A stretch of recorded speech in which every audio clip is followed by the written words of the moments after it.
So hey guys, welcome back to our YouTube channel. आज के video में हम लोग दुगना अधिकरण का पार्ट 2 करने वाले हैं। पार्ट 1 हम पहले कर चुके हैं, आप लोग जाकर देख सकते हैं। सो यहाँ पर क्या है, कुछ रूल्स हैं जो आप लोगों को याद रखने हैं, एज इट इज़ ही याद रखनी है जिस तरीके से ये बनाई गई हैं। ठीक है, सीधे अधोगामी जो लेटर्स होंगे, यानी कि जो सीधे अधोगामी यानी कि जो अपवर्ड्स होंगे, ठीक है, और उनके साथ अगर चर चार का साउंड आपको दिखता है तो वहाँ पर आप लोगों को उसको दुगना नहीं करना है, उसके साथ चर का यूज़ करना है इस तरीके से। ठीक है, और जब कोण बनता है या नहीं बनता है तो उस तरीके में, उस कंडीशन में भी किस तरीके से उसको लिखना है वो हम डिस्कस करने वाले हैं। और उसके बाद हम करेंगे वक्र रेखाक्षर का दुगनीकरण, तो वो किस तरीके से होता है। ठीक है, तो बहुत सिंपल है। सबसे पहले हम ये वाला ले लेते हैं। अगर हमको लिखना है प्रचार, अब प्रचार के लिए यहाँ पर चर चार का साउंड आ रहा है, लेकिन हमें ये रूल बताया गया है कि सीधे अधोगामी जो है उनके साथ हमें ये लगाना है, उसको दुगना नहीं करना है। तो प्र के लिए जो प है वो भी हमारा अधोगामी है, ठीक है, और सीधा ही लिखा जाता है, कर्व नहीं आता और वक्र नहीं आता है। ठीक है, तो प्र के लिए हमें प और र इस तरीके से, और चार के लिए हमें इस तरीके से। अब यहाँ पर एक चीज़ और है, चार बीच में अगर साउंड आ रहा है तो उसको अगर हम यहाँ पर आंकड़ा लगाकर लिख रहे हैं तो आ का जो साउंड है वो किस तरीके से लगाया जाता है, वो इस तरीके से लगाया जाता है। ठीक है, आ की मात्रा जो आ रही है तो वहाँ पर अगर इन दोनों के बीच में आ रही है तो उसका साउंड इस तरीके से ही लगाया जाएगा। और इसके बाद अगर हम लिख रहे हैं व्यभिचार, तो व्यभिचार के लिए किस तरीके से, पहले व, फिर भ और फिर चार, सिंपल, व्यभिचार। ठीक है, आप ये लगा भी सकते हैं, नहीं भी लगा सकते, वो आपके ऊपर डिपेंड है। और भ जो है वो इसी तरीके से लिखा जाएगा, क्योंकि आगे जब हम पढ़ते हैं तो ब और भ जो है वो अंडरस्टूड हो जाते हैं, मतलब कि उसको एक ही तरीके से लिखा जाता है। और बहुत सारे ऐसे वर्ड्स हैं जो इस तरीके से कंपाइल करके लिखे जाते हैं। अब व्यभिचार, अब व्यभिचार नहीं हो सकता, इसलिए ये कॉमन सेंस वाले वर्ड्स होते हैं जो हम यहाँ पर समझ सकते हैं, बट लिखे उसी तरीके से जाते हैं। ठीक है, नेक्स्ट हमारा अगर तो इस तरीके से ये वाला क्लियर हो गया होगा। जो भी सीधे अधोगामी होंगे उसमें आप लोगों को क्या करना है, चर के लिए ये यूज़ करना है। अब नेक्स्ट जो है हमारा कोण बनता है या नहीं बनता है। अब इसमें क्या है, जब हम लिख रहे हैं तो बीच में कोण बनना चाहिए। अगर कोण बनेगा हमारा तो वहाँ पर दुगना अधिकरण अप्लाई होगा। ठीक है, हमें वहाँ पर उसको फॉलो करना है, और अगर नहीं बनेगा तो उसको फॉलो नहीं करना है। जैसे कि अगर हमको लिखना है कुपुत्र, तो अब यहाँ पर ये कु और ये पुत्र इस तरीके से, क को छोटा किया है और प को बड़ा करके त्र साउंड के लिए लगा दिया गया है। अगर हमको लिखना है हकदार, तो ह इस तरीके से, ये क है, थोड़ा ऊपर बना देती हूँ जिससे आप लोगों को इजीली शो होगा। ठीक है, ह और क को, ह छोटा है, मीडियम है, जिस तरीके से लिखा जाता है, और क को दार के साउंड के लिए बड़ा कर दिया गया है। ठीक है, अब एक और देख लेते हैं, जैसे कि हमें लिखना है चौकीदार, तो इसमें भी सेम चौकीदार। ठीक है, अब यहाँ पर क्या है, देखिए ये जो है एक कोण बन रहा है, इसमें भी एक कोण बन रहा है और इसमें भी एक कोण बन रहा है।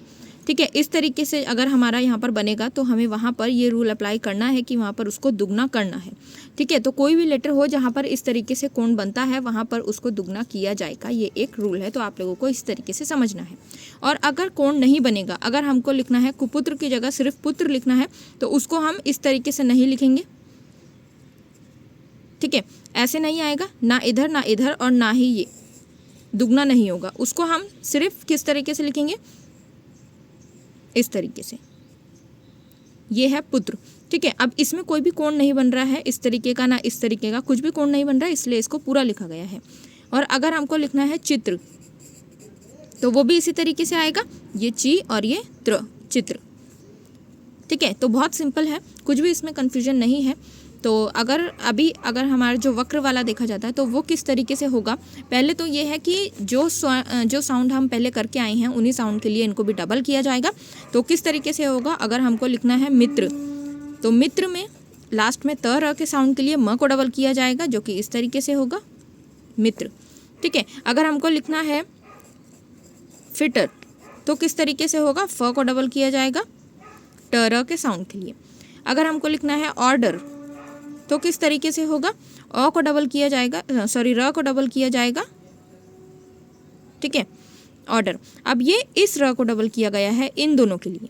ठीक है, ये वाला र है और डर, तो डर का साउंड के लिए डबल किया है और ये वाला र लिखा गया है क्योंकि अ को हम नहीं लिख सकते, अ एक स्वर है इसलिए।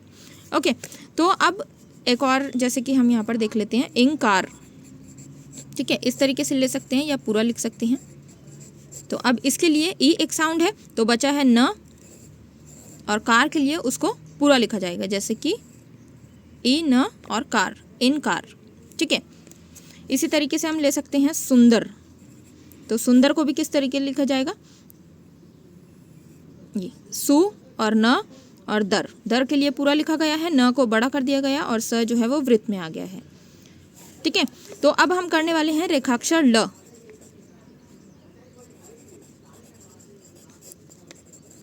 तो रेखाक्षर ल के लिए किस तरीके से लिखा जाएगा, ल जो है वो अपवर्ड जाएगा। ठीक है, अप ल जाएगा और वो किस तरीके से लिखा जाएगा, ल को दुगना किया भी जाएगा और नहीं भी किया जाएगा, वो अकॉर्डिंग टू वर्ड।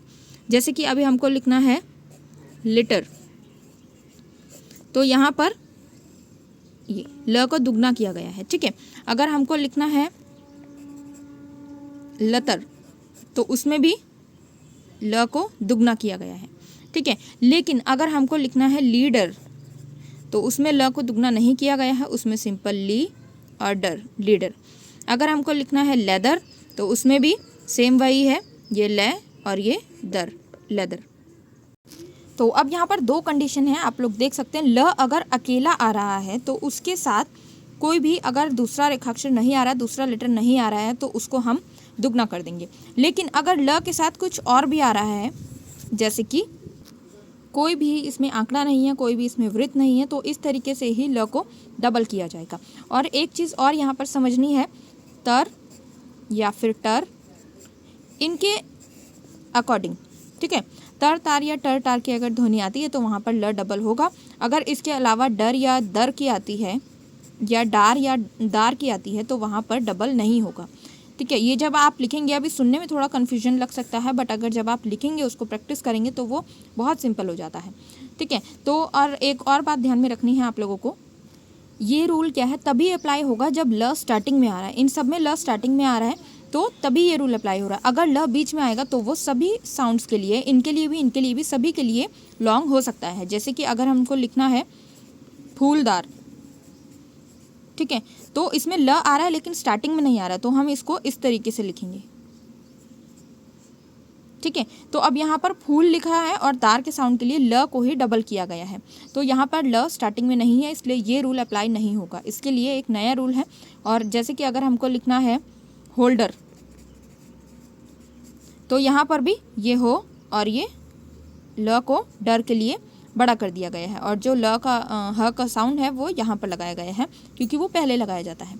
ठीक है, तो ये ह है, इस तरीके से लिखा जाता है, ह पूरा नहीं लिखा जाता है, और इसी तरीके से ल को डबल किया जाएगा जब वो बीच में या लास्ट में आ रहा होगा। ठीक है, लास्ट में तो आएगा नहीं क्योंकि लास्ट में ये वाले साउंड्स आएंगे, और अगर लास्ट में आएगा तो वो नॉर्मली लिखा जाएगा जैसे कि लिखते हैं। बट अगर लास्ट में ये साउंड है, उससे पहले ल है, तो ल को डबल किया जाता है। जिस तरीके से कोई भी वर्ड से पहले, कोई भी लेटर से पहले अगर इन साउंड्स की हमें दिखती हैं तो यहाँ पर हम उनको बड़ा कर देंगे। तो यहाँ पर ल है इसलिए ल को किया गया है। और ये ध्यान में रखना है कि ल अगर पहले है तो वो किस कंडीशन में बड़ा होगा और किस कंडीशन में नॉर्मल ही लिखा जाएगा। ठीक है, तो कुछ भी डाउट हो आप लोग पूछ सकते हैं, टेलीग्राम ग्रुप आप ज्वाइन कर सकते हैं, लिंक डिस्क्रिप्शन में है। आज की वीडियो में इतना ही। Thank you so much for watching this video.